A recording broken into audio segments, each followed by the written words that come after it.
We're checking out Alpha Class TCG. These guys were nice enough to send me some products.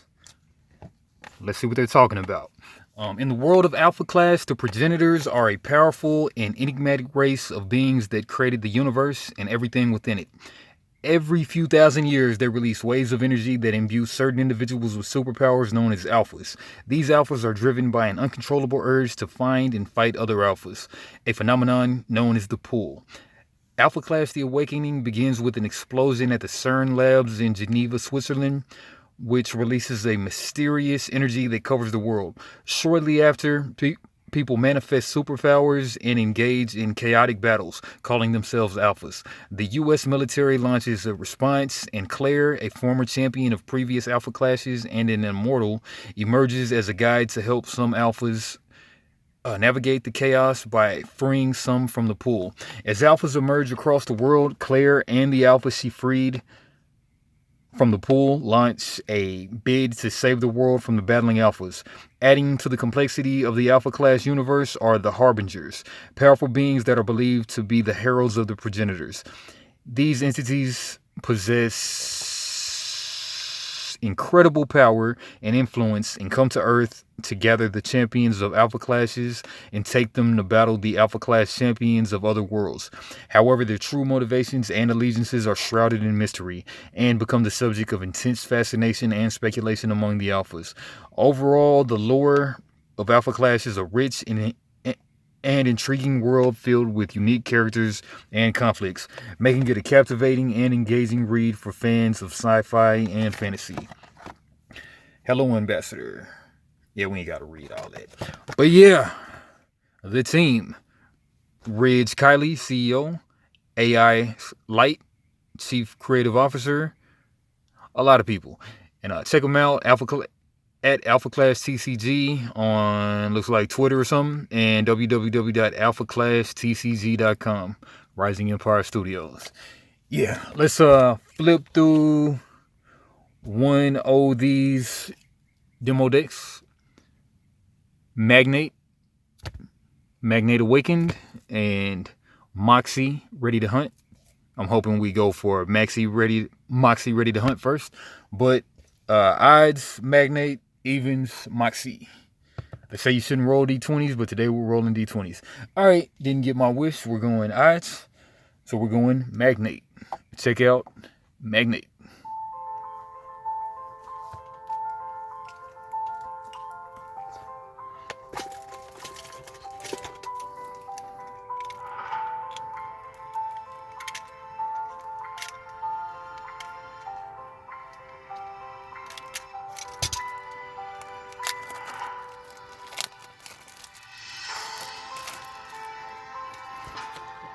Alright, so Magnate Awakened, contender with 30 health, and all of the contenders, the avatars, your life total, so they have 2 powers, the threshold thing. I think if they're at 30 or less, I believe, no, maybe only at 30, your class cards you control get +0, +1, but I'm sure it's not that. I'm not even sure about that first one, but I know once you're at 10 or less health, yeah, probably it's 30 and under and 10 and under. Once per turn during your primary phase, you may engage this card. If you do, target opponent discards 1 card. So tap it. I'm thinking that's tap. It's got to be tap. But attack 1, 0 defense, in alpha type tribal, and a magnate and earth type green color card. All right, then we got Amazon Rainforest. This is a class ground field spell stadium card. Trigger effect, you may draw 1 card during the draw step of each player's expansion phase, and then we'll go over the phases right quick. So the phases: expansion phase, ready step, draw step, resource step. You can put, during your expansion phase, you may put a card here from your hand upside down. Engage these cards to pay 1 resource of that card's color.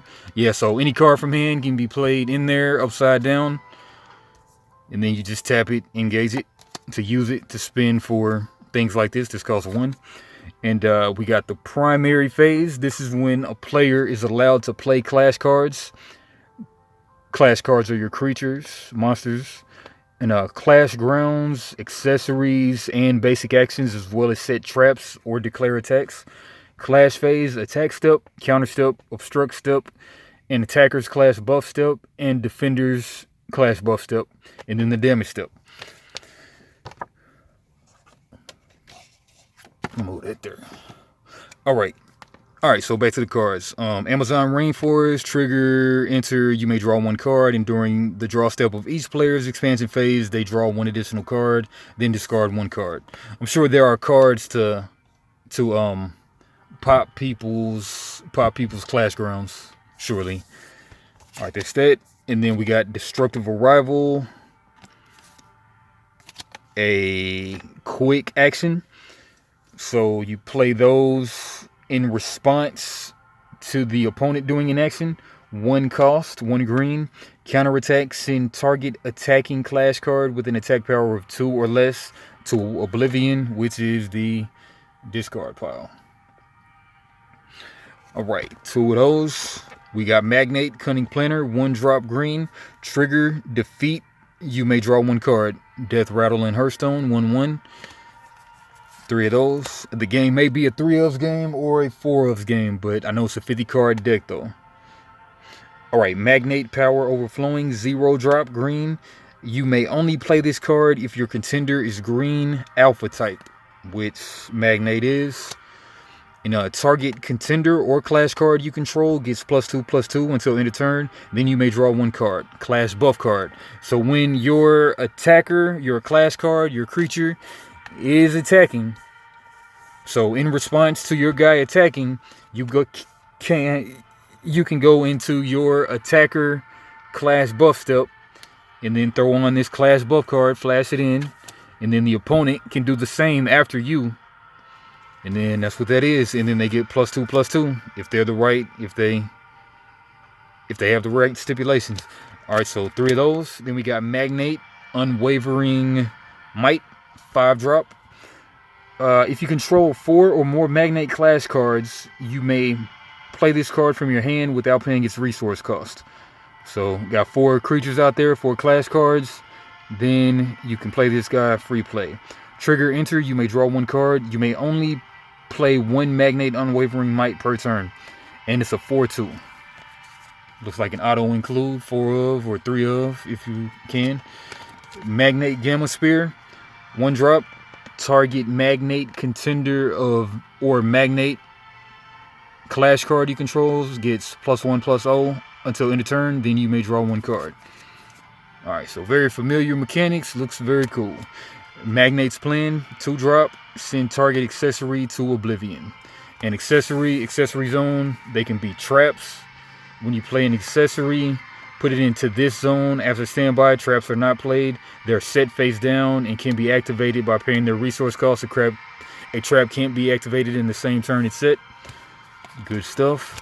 All right, then we got Magnate's Trap, 2 drop, counter, and attack. Send target attacking clash card with an initial resource cost of 2 or less to Oblivion. Then that card's controller discards 1 card. Brutal card with 2 effects. All right, and a Menacing Magnate. And like, it's so useful because you can spend every card as resource. So this card might be OP, I don't know. But Menacing Magnate, 2 drop, Breakthrough. This card deals excessive damage, trample, overcrush. All right, and then Flight. This card can only be obstructed by clash cards with Flight or Interception. And this is a 2/1. 3 of those. In New York City, this is another clash ground, field spell. Alpha clash cards get +2/+0 and Flight. Trigger, enter.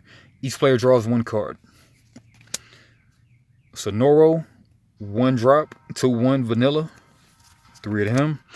And Sonoro the Fierce Fighter, 3 drop. Trigger, enter, ETB. You may send another clash card you control to Oblivion. If you do, choose 1 alpha clash card from your Oblivion with an initial resource cost of 2 or less and put it into play.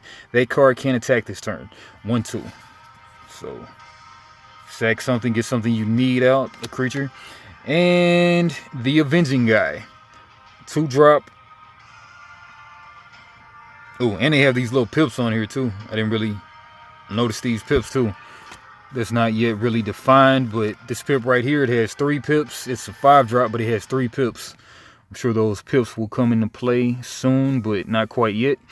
All right, but anyway, this 2-drop has 1 pip on the side, and trigger, enter, choose another target clash card you control. That card gets +2/+1 till end of turn. And this is a 0-1, 0-1.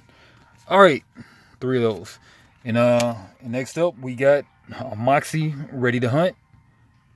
Be on the lookout for that. Folio Games, like, comment, subscribe, and